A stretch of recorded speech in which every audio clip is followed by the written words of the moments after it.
Hey guys, and welcome back for another lesson on circles. Looking again at the area formula, but not just using the area formula, rearranging it. So you guys will be real pros at the area of a circle and how that formula actually works by the end of this lesson. First of all, we can work out the radius of a circle if we know its area. We can't directly work out the diameter, but once you've got the radius, you can double it to find the diameter. Remember, our formula for the area of a circle is pi r squared. That means we can rearrange to get r on its own. And once you know r, you can pretty much calculate anything about a circle. Let's look at this example where I'm giving you the area of the circle is 18 centimeters squared. Work out the radius of the circle given that the area is 18 centimeters squared.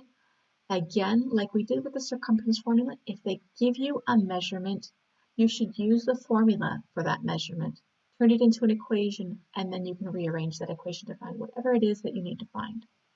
In this case, we're using the area formula, and we're going to say that the area is 18. So 18 is equal to pi r squared. Now, if we rearrange that to find out what r is, we need to move the pi to the other side first, so that's going to be 18 divided by pi. But it's still equal to r squared. I want to know what r on its own is. The opposite of squaring is square rooting. So first you'll find out what the answer of 18 over pi is, and you will square root that answer. Right, I've got my exact answer here. I haven't divided by the value of pi yet, nor have I square rooted. Once I do those calculations, I'm going to end up with an irrational number again. That is a decimal value with no pattern, and it will never end. So go ahead and calculate that now. I've got this value. And as you see, there is no pattern in those digits, and it does go on forever. I've just written everything that's on my calculator. Now, I don't like to do this in general practice. I just wanted to show you that I have to round this answer. So this is going to be 2.39 with a 3 after it. That's not going to change the value of the 9. So the 3 significant figures, that's 2.39. Notice my units of measure are centimeters because this is a one-dimensional measure. A radius is a length, a straight line, that's a one-dimensional measure. And the given information was an area, a two-dimensional measure, which is why it was centimeters squared. And now the one-dimensional measure for the radius is just centimeters. Now, if I wanted to work out the diameter from that, I could do that. Just remember that the diameter is equal to 2 radiuses. So diameter would be equal to 2 times 2.39. Now, really, to be exact, it would be 2 times this here, but that to 3 significant figures still rounds to be the same thing, and it's 4.78 centimeters. Again, a diameter is a one-dimensional measure. It's just double the length of the radius, so they're both measured in centimeters. Now, given the area of a circle, we can work out anything, not just the radius, not just the diameter, but here I'm asking you to work out the circumference of a circle, given that its area is 3 pi meters squared. Now, the first thing you're going to need to do here is work with the value that you're given. You're given the area, so you're going to need to use the area formula to write an equation. That equation will help you to work out what the radius is, and once you've got the radius, you can worry about working out what the circumference is. So it's really a two-part question. So let's get started with the area being 3 pi. 3 pi is equal to pi r squared. I need to rearrange to find out what the radius is, because the radius is what's going to help me find the circumference. So getting the r on its own, first I'll divide by pi. 3 pi divided by pi is equal to r squared. Now, to get the r on its own, I'm going to need to get rid of the squared, but first let's simplify that fraction. 3 pi divided by pi. That gives us 3. And then the opposite of squaring is square rooting, so I got the square root of 3 here. Now, notice that when I give you the area in terms of pi, again, like with the circumference, it's simplified really nicely. Still, my exact answer for the radius is the square root of 3. If you actually put the square root of 3 on your calculator, again, you'll get an irrational number. Even though it doesn't have to do with pi, when we square root a number that's not a square number, we get an irrational number, a number that goes on forever and doesn't have patterns in its digits.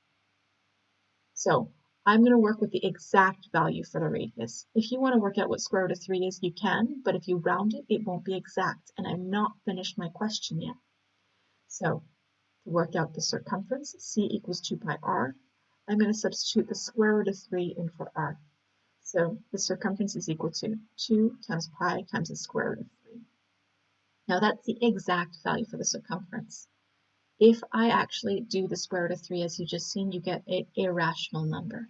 Multiply that irrational number by pi, and you still have an irrational number. But we want to work out the circumference. The circumference would be something approximately equal to 10.88279619, and it goes on forever. In general, I would not write this down in my book. I would just round it directly. So that's going to be 1, 0, an 8 with an 8 after it would make that a 9. That's 10.9 meters. Again, remember that the units of measure that we were given was in meters squared because that was a two-dimensional measure for the area. A radius is a one-dimensional measure. It's a straight line. So that would have been the square root of 3 in meters, not meters squared. And the circumference, even though it's wrapped around this circle, I could cut it open and stretch it out as a straight line, and you would see it's a one-dimensional measure as well, which is why our units are meters. Here are some practice questions for you. You're going to want to hit pause in order to do these, but have a look at them first. You're given the areas. The units of measure are in squared units, so when you work out your radiuses, or us to work out our radiuses here, we're going to have our radiuses in one-dimensional units of measure. So this radius would be in centimeters, this radius would be in meters, this radius would be in millimeters. Also, given the areas in terms of pi, will make it easier for you to work out the exact radius. It's not always going to be exact, but it will be helpful because you don't have to deal with the pi's when they cancel each other out. Okay, go ahead and try question 1, working out your radiuses. And once you've done question 1, you can go ahead on to question 2, where you first need to work out the radius and then work out the circumference like we just did in the previous question. Right. Hit pause now if you need some time to do that, and then hit play again when you're ready to see the answers.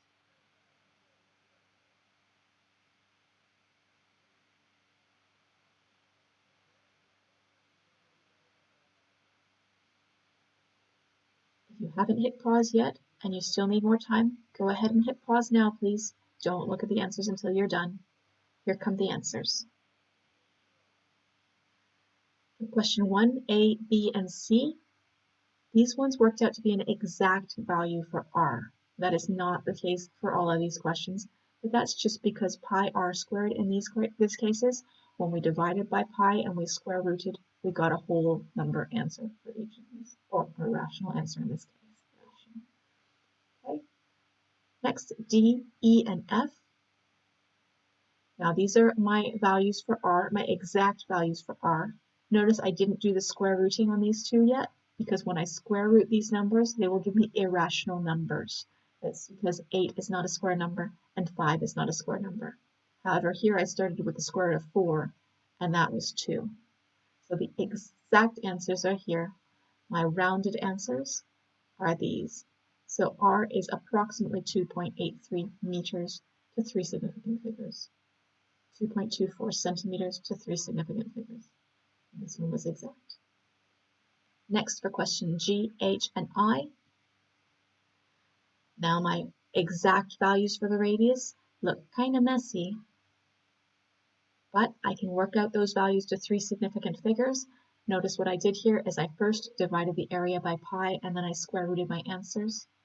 That works out to be approximately 0.977 millimeters, or 1.95 kilometers, or 7.98 millimeters. These are all rounded answers. And for question 2, first working out your radiuses and then your circumferences using those exact radiuses. There are my radiuses, or radii. This one is the exact value for the radius, and there I've rounded to 3 significant figures. This one, the radius worked out to be a whole number, a rational number, a terminating number, 55 millimeters. And this one, again, I needed to round to 3 significant figures. So when I worked out my circumferences, I used the original values. And here come my circumferences to 3 significant figures again. Now notice this one, 15.0. That 0 is significant because there must have been something after that 0 that makes the 0 sit between 2 significant figures. Okay, So this was one of the most challenging exercises that we've done so far with circles. So I hope that you managed with that. Please send me a message if you had any trouble.